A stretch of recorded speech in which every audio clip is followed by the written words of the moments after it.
Hi, Douglas Rosenthal with you again of the Rosenthal Law Firm.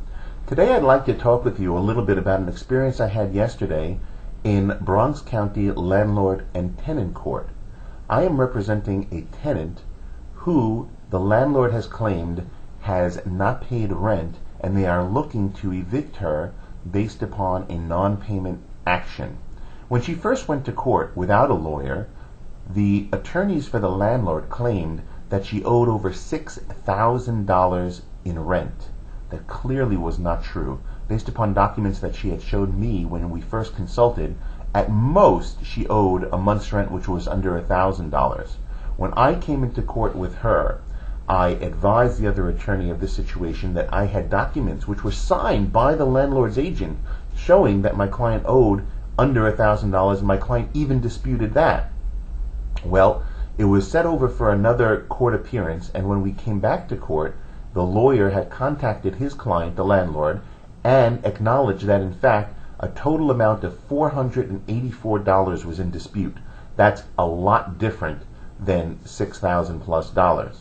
When I was in court yesterday in the Bronx County Landlord Tenant Court, another attorney for the landlord came and approached me in an effort to try to resolve the matter. They said that they would waive the $484 amount which they claimed was owed, which my client disputes, if my client would leave by the end of July and would pay June and July rent.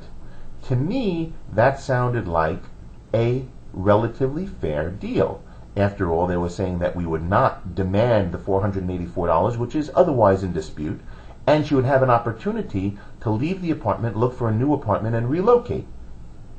There was one or two issues, though, that needed to be resolved. The first issue was an issue with regard to repairs. There were significant repairs that needed to be done in the apartment, in particular with regard to leaks that were coming in the bathroom ceiling as well as in the kitchen near the pantry area, and my client wanted those taken care of, and therefore she did not want to agree to simply leave the apartment if there was not going to be any condition for the repairs to be done by a date certain.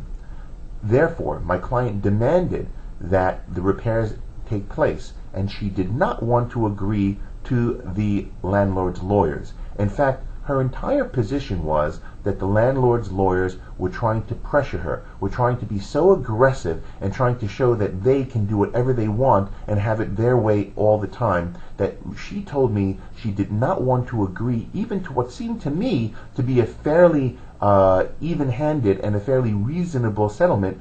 She wanted to take the matter to court. She wanted to go to the judge. Well, let me tell you what happened. The lawyer for the landlord prepared an agreement or a stipulation thinking that they're not going to go to trial, we'll just accept this agreement and we'll move on. Well, I read over the stipulation and I explained it to my client, and she said she would have none of it. I said, okay, I thought she was being a little bit difficult, but you know, as a lawyer, I must look out for the best interest of my client. And if my client is not interested in that deal, then I'm not going to shove it down her throat. I'm not going to twist her arm and demand that she take a deal that she's not happy with. And I told the lawyer for the other side, no deal, we're going to trial. That's when what I did not expect would happen, in fact, happened. About 3 minutes later, the lawyer said, you know what, we'll just discontinue this action. What does that mean?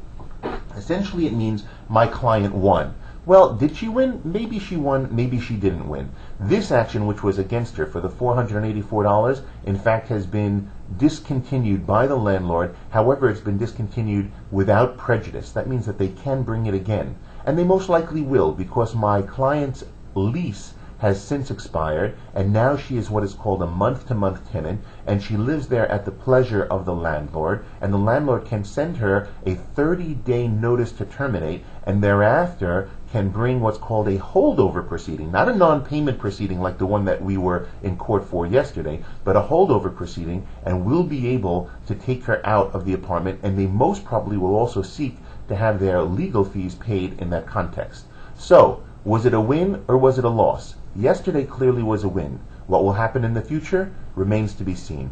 So stay tuned. Remember, this is Douglas Rosenthal for the Rosenthal Law Firm. If you need to reach us for any legal matter, landlord and tenant, as you know, we also do immigration work, and we've represented clients in many other kinds of transactions as well. Our telephone number is 212 625-8300. We're located in downtown Manhattan in New York City, and we look forward to taking your phone call, answering your questions, and representing you to the best of our ability.